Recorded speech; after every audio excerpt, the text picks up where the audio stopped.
सुक्ति खालामबाय दसा दं नंगौ आङो बेखौ टाइम लादों दिनै बिटिसिखौ राज खालामनो थाखायसो जोङो आरो बासायनो थाखायसो दिनै जों ओंखारदों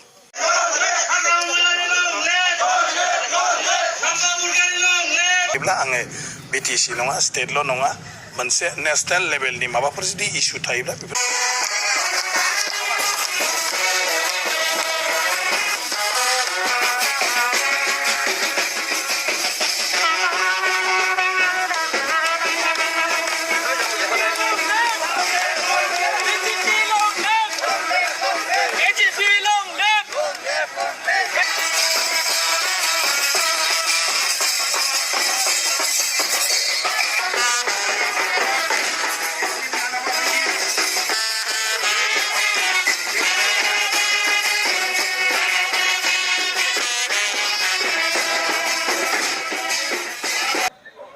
कमन खोथाखौलाय आरो मा बुंबावनो बेहालाय गावनि सिखाव फैसा हाबबाय थाबानो जायो जेबो गैया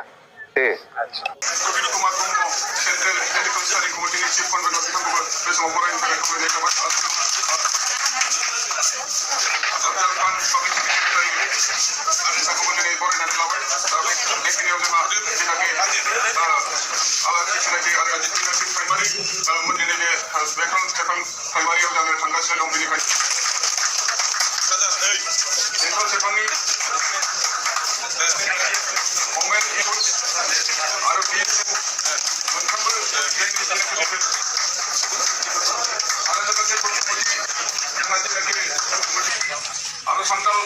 आदिवासी महिला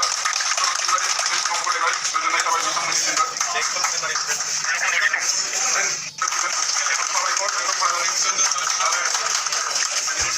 माइनरिटि सेलनिफ्राय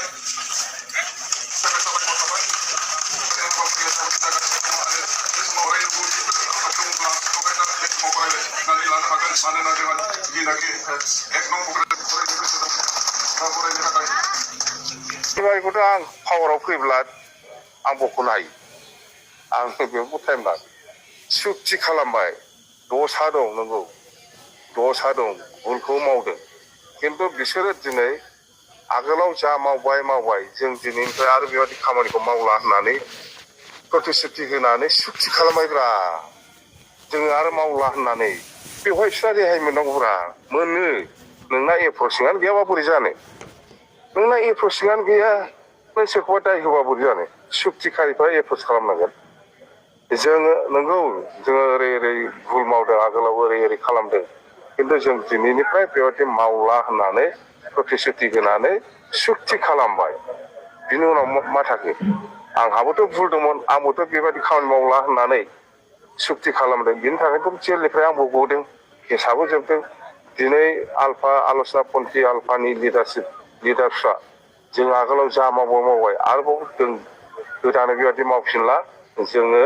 सान्थि थानो लुबैयो होननानै बिथांमोनाबो सुक्ति खालामबाय बिनि थाखायनोथ' जेलनिफ्राय गजोब्बाय रायजोआ दिनै मिथिबाय प्रमद बर' बिथांनि सरकारा मा खालामदों आरो आसाम सरकारा जोंखौ माबायदि नासयदों बे गासैबो खोथाखौ दिनै जों रायजोनो फोरमायनाय जाबाय सिदा खोथाया बेनो जों दिनै बिटिसिखौ राज खालामनो थाखायसो जोङो आरो बासायनो थाखायसो दिनै जों ओंखारदों दिनै आङो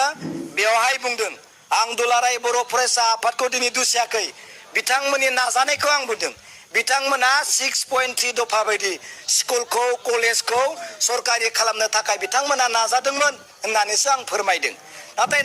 नाजायै दिल्ली स्टेट थांखांनायनि उनाव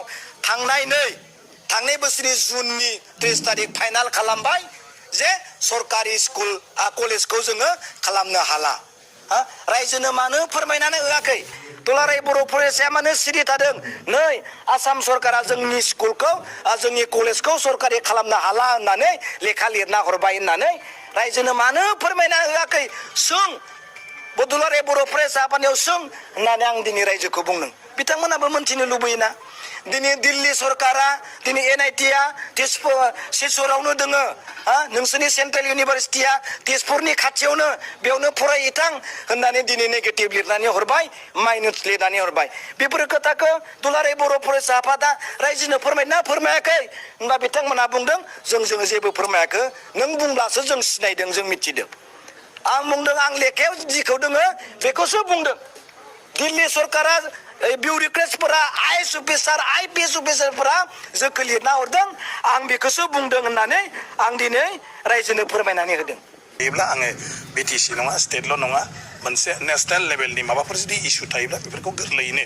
माने राष्ट्रीय दलनि दैदेनगिरिफोरजों रायलायनानै जोंनि जायगायाव जोङो मावनो हागोन जोंनि जेंनायाव समाधान खालामनो हागोन बे नोजोरजों आङो दिनै माने मा होनो बिदिखौ राष्ट्रीय राजखान्थियाव नेशनेल पार्टियाव आङो हाबनानै दिनै खामानि मावगासिनो दं आं पानेरि समस्तियाव आंथ' बायहेरायाव केम्पेइन खालामहैनो हाया बा केम्पेइन खालामहैया खारन स्पिकारा माने बायहेरायाव केम्पेइन खालामनो मा खालि बे आंनि बे समस्ति एलेखायावल' आरो बे हिसाबैथ' जेबोथ' गैया सब थिगैनो दंजोबो आरो गुबुन पार्टिनि बेबायदि दाबो जेबो नुथ'वाखै रायजो राजायाबो बुंबाय थादों गासिबो ओमफ्राय आरो बबावथो होबावनो गासिबो जयैनो बे नैबे दिलीप सयखियानो माने पदमफुलनि सबियाव बेवहायनो भट होगोन आरो मोनसेया जाहैबाय इउपिपिएल बिजेपि एलायन्स दं एजिपि एलायन्स दं आरो पानेरि समस्तिया फ्राय बे पार्टिनि दारैनो बयबो रायजो राजाया माने थाफानानै खामानि मावगासिनो दं बे बिथिङाव आं सानो माने दरं उदालगुरि समस्तिया खुब माने गोबां भटजोंनो दिलीप सयखिया देरहागोन आरो बिजेपिनि केन्डिडेट